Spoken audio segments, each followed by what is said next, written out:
Okay जी, सो अब हमने start करना है current through a metallic conductor. ये हमारे पास पेज नंबर बुक के पीटीबी की बुक नंबर बुक पे पेज नंबर 33 पे है और इसमें हमने पढ़ना है मेटल्स के बारे में। मेटल्स यानी हमारे पास मेटल्स में करंट कैसे फ़्लो होता है उसके बारे में हमने पढ़ना है।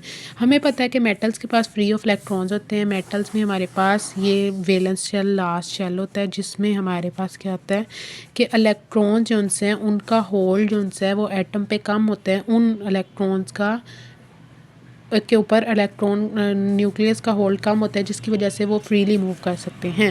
सो इसमें बेसिकली मैंने क्या किया है कि मैंने एक सेल लिया है या फिर कह सकते हैं मेटल लिया है, सॉरी ये मेटल लिया है या कंडक्टर लिया है जो कि हमारे पास जिसके वैलेंस शेल में फ्री ऑफ इलेक्ट्रॉन्स हैं। एज ए रिज़ल्ट क्या होगा कि वो हमारे पास मूव करेंगे और करंट की प्रोडक्शन करेंगे। उसके बाद मैंने एक 50 वोल्ट की बैटरी अटैच कर दी है और अकॉर्डिंग टू कन्वेंशनल करंट हम लोग क्या करेंगे, पॉजिटिव से नेगेटिव की तरफ जाएंगे। अब हमारे पास क्या होगा, यहाँ पर पॉजिटिव टर्मिनल है, यहाँ पर जो भी इलेक्ट्रॉन्स होंगे हमारे पास इस बैटरी के अंदर ये सारे के सारे मूव करेंगे towards positive terminal. As a result क्या होगा कि हमारे पास सारे जो हैं हमारे पास पॉजिटिव टर्मिनल यहाँ पर आएगा, जब इसकी तरफ आएगा, जब जैसे जैसे पॉजिटिव टर्मिनल इस तरफ आता जाएगा वैसे वैसे क्या होता जाएगा, नेगेटिव टर्मिनल इसके साथ अटैच होते जाएंगे। एज ए रिज़ल्ट क्या होगा, हमारे पास करंट की प्रोडक्शन होगी। लेकिन इसके साथ क्या होगा कि जैसे जैसे हमारे पास पॉजिटिव टर्मिनल से यानी हमारे पास सॉरी एक मिनट इसमें हमारे पास क्या हो रहा है कि ये मेरे पास पॉजिटिव टर्मिनल है, ये नेगेटिव टर्मिनल है। अब इसने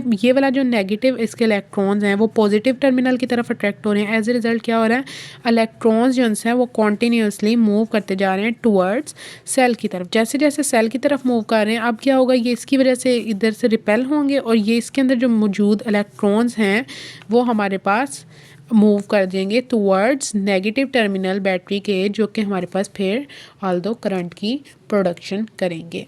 ठीक है ना। तो ये हमारे पास कॉन्सेप्ट है, यानी मेरे पास एक सेल है, एक बैटरी है, एक कंडक्टर है मेटालिक जिसके पास फ्री ऑफ इलेक्ट्रॉन्स हैं और इसमें क्या हो रहा है, हमारे पास यहाँ से हमारे पास पॉजिटिव टर्मिनल से ये नेगेटिव वाले जो है नेगेटिव के पास इलेक्ट्रॉन्स होते हैं नेगेटिव चार्ज के ऊपर, सो ये इलेक्ट्रॉन्स जो हैं ये इस पॉजिटिव वाले की तरफ अट्रैक्ट होंगे। एज ए रिज़ल्ट क्या होगा, फ्लो अब स्टार्ट हो जाएगा। ज़ाहिर बात है जब हमने बैटरी को वोल्टेज दे रहे हैं एज ए रिज़ल्ट ये इलेक्ट्रॉन्स कॉन्टीन्यूसली मूव करेंगे और ये एज ए रिज़ल्ट आ जाएंगे सेल हमारे कंडक्टर के पास। जब कंडक्टर के पास आएंगे तो उसके पास क्या होंगे, इलेक्ट्रॉन्स जो कि इससे रिपेल होंगे और एज ए रिज़ल्ट क्या होगा, ये इलेक्ट्रॉन्स जो हैं आगे की डायरेक्शन में मूव करेंगे और जब ये बैटरी के पास पहुंचेंगे तो दोबारा से वो प्रोसेस कॉन्टीन्यूसली होता जाएगा।